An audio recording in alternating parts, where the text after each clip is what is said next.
now we are again back with the third law of motion. Third law of motion इतना ज्यादा famous है कि कई फिल्मों में मैंने सुना है इसका जिक्र। जैसे मैंने एक फिल्म देखा, उसमें रणवीर सिंह और ये कौन हीरो है, अर्जुन कपूर, और ये फिल्म कुछ और प्रियंका चोपड़ा दिल में बजी घंटिया वाला गाना लिखा है ना। तो उसमें जो घंटिया बज रही थी उसमें भी ये Newton third law of motion का जिक्र किया गया और बताया गया कि कभी भी आप कुछ एक्शन करते हैं तो उसके बदले कोई ना कोई रिएक्शन। हाँ, जब मेरे स्कूल में मुझे मेरे सर ने ये सब टॉपिक पढ़ाया था तो उन्होंने एक बड़ा अच्छा एग्जांपल दिया था कि अब सपोज दैट कि आपके घर में कोई भैंस है या कोई गाय आपके पास रखी है और आप उसके पास जाते हैं और उसको परेशान करते हैं यानी टीज करते हैं।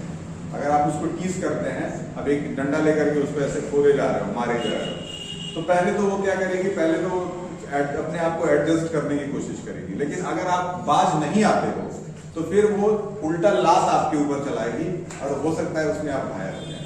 तो उस स्थिति में Newton third law of motion जो है वहां भी काम करता है, यानी कि अगर आप कोई एक्शन करते हैं तो उसके बदले कोई ना कोई रिएक्शन होता है। और ये लॉ हमारे रियल लाइफ से भी बहुत ज्यादा जुड़ा हुआ है। तो पहले लॉ समझ लेंगे क्या है। For every action, for every action there is a equal and opposite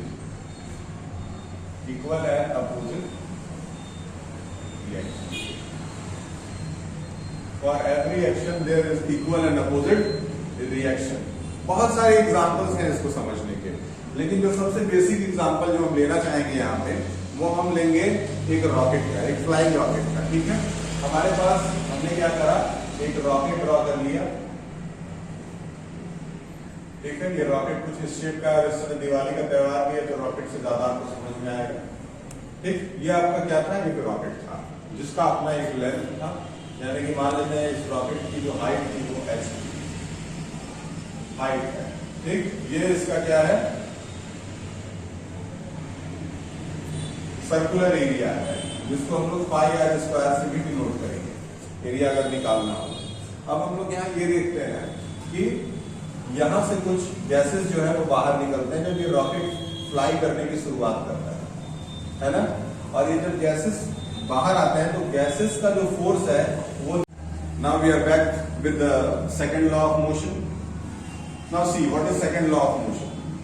change in momentum is directly proportional to the unbalanced force. Change in momentum, अब सपोज कि यहां पे एक बॉडी, इसका मास हम m लेंगे और इसकी वेलोसिटी हम u लेंगे, और वही बॉडी जो है वो मूव करके आगे आ गई और यहां तक चली गई। यहां पे इसके मास में तो कोई चेंज हो ही नहीं सकता क्योंकि मास can neither be created can not be destroyed, और वेलोसिटी जो है वो इसकी v बन गई, फाइनल वेलोसिटी। ठीक, अब अगर हम लोग चेंज इन मोमेंटम निकालते हैं तो पहले हम लोग p1 निकालते हैं। p1 यानी कि मोमेंटम पहले क्या था, तो m इंटू u आ जाएगा।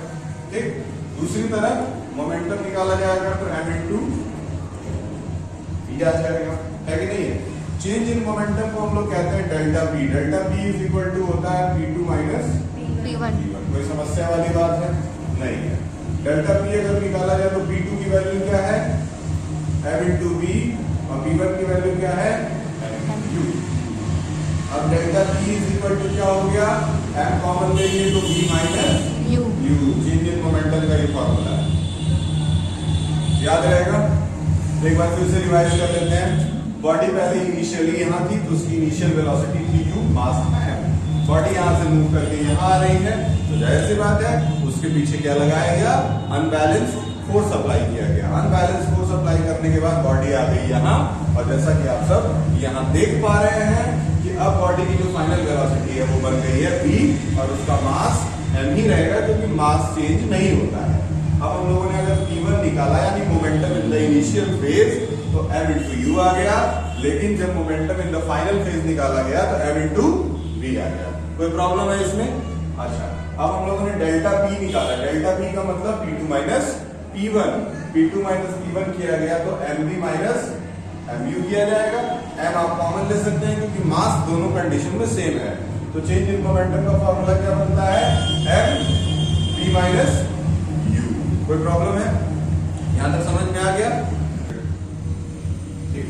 अब इसके बाद देखेंगे force is equal to MA होता है। Force is equal to MA, जिसका हम लोग को डेरिवेशन करना है। Derivation of F is equal to M into A। देखिए कैसे डेरिवेट किया जाएगा इसको, आगे भी नोट करेंगे एरिया अगर निकालना हो। अब हम लोग यहाँ ये देखते हैं कि यहां से कुछ गैसेस जो है वो बाहर निकलते हैं जब ये रॉकेट फ्लाई करने की शुरुआत करता है ना। और ये जब गैसेस बाहर आते हैं तो गैसेस का जो फोर्स है वो नीचे की तरफ काम कर रहा है, यानी कि यहाँ जो फोर्स लग रहा है M इंटू A वो नीचे की तरफ है, डाउनवर्ड है। लेकिन ये रॉकेट मूव करता है किधर? अपवर्ड डायरेक्शन में, यानी कि यहाँ जो फोर्स लग रहा है, सपोज दैट इसको हम F1 ले लेते हैं और इसको हम F2 ले लेते हैं। तो ये जो है तुम्हारा क्या है? यहाँ तुम्हारा देखो दोनों में मास सेम है, मास चेंज होगा नहीं, ठीक है, मास तो चेंज होगा नहीं। यहाँ पे M है और इनटू एक्सेलरेशन। तो यहाँ एक चीज हमें समझ में आ गई कि जिधर ये फोर्स लग रहा है उसके नेगेटिव डायरेक्शन में ये फोर्स लग रहा है ना। तो यानी कि हम लिख सकते हैं F1 is equal to minus F2, यानी कि F1 plus F2 is equal to क्या हो जाता है? 0। यानी कि total force in the case of Newton second law जो है वो कितना होता है? 0 होता है हमेशा, क्योंकि इक्वल एक्शन इक्वल रिएक्शन उसमें होगा। एक्शन फोर्स और रिएक्शन फोर्स दोनों क्या हो जाएंगे? इक्वल हो जाएंगे। इसी तरीके से बहुत सारे एग्जांपल्स इसके लिए जा सकते हैं, जैसे a man is standing on a boat. अब एक बोट था हमारे पास, ठीक है, एक हमारे पास बोट है और उस पर एक आदमी जो है वो क्या है? खड़ा हुआ है। अब वो आदमी क्या करता है? किनारे के ऊपर जंप करता है। तो जंप करते समय आप नोटिस करेंगे जब वो इसके ऊपर जंप करेगा तो जंप करते समय ये नाव जो है ना वो थोड़ा सा पीछे की तरफ आएगा। जैसे आप भी कभी गए होंगे और नाव पे जब बैठे होंगे तो नाव पे जंप करते समय आपकी बॉडी तो आगे जाती है, लेकिन ये पीछे जो है पीछे की तरफ फोर्स लगता है। तो एक्शन आगे हो रहा है लेकिन एक्शन आगे हो रहा है लेकिन उसका रिएक्शन किधर हो रहा है? पीछे की तरफ। याद रहेगा? तो ये भी एक बड़ा अच्छा एग्जांपल हो सकता है। और न्यूटन थर्ड लॉ के लिए एक बड़ा और एक गन वाला बड़ा अच्छा एग्जांपल है कि आपके पास क्या है? एक राइफल है। क्या है? एक राइफल है और उस राइफल से आप क्या कर रहे हैं? गोली चला रहे हैं, है ना। राइफल से जब आप गोली चलाएंगे तो क्या नोटिस करेंगे? राइफल के अंदर यहाँ पे एक स्प्रिंग लगा होता है ना।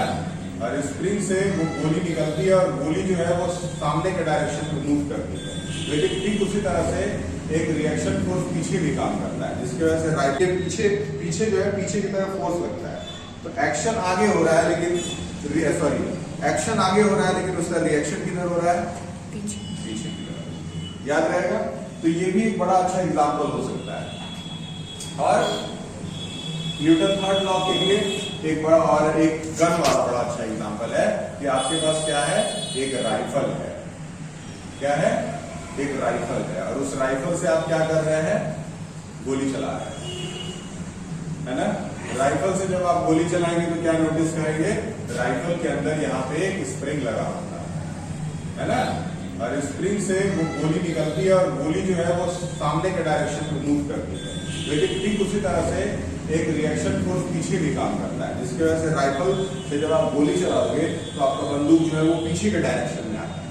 ठीक, तो हमें ये भी नहीं भूलना है। ये 3 एग्जांपल्स है जो न्यूटन थर्ड लॉ को वेरीफाई करते हैं। इसमें बहुत ज्यादा हम लोगों को न्यूमेरिकल नहीं है। न्यूमेरिकल सबसे ज्यादा न्यूटन सेकेंड लॉ से आता है और वही सबसे इंपॉर्टेंट भी है। जिसको न्यूटन सेकेंड लॉ समझ में आ गया उसको समझ लीजिए कि पूरा चैप्टर समझ गया, क्योंकि न्यूटन सेकेंड लॉ में सबसे ज्यादा न्यूमेरिकल पार्ट है। पहला पार्ट तो आपने पढ़ा ही न्यूटन फर्स्ट लॉ, जिसमें कहीं कोई न्यूमेरिकल नहीं है। थर्ड लॉ में भी आप देख रहे हैं कुछ खास न्यूमेरिकल है नहीं, कोई न्यूमेरिकल कॉन्सेप्ट ही नहीं। अगर होगा तो उसके बारे में हम लोग बात करेंगे, लेकिन the most important law is Newton second law. तो इसके बाद जब हम बात करेंगे वीडियोज में, तो हम न्यूटन सेकेंड लॉ से संबंधित कम से कम 4 या 5 न्यूमेरिकल सॉल्व करेंगे और फिर वहां से हम आगे बढ़ेंगे। ठीक है।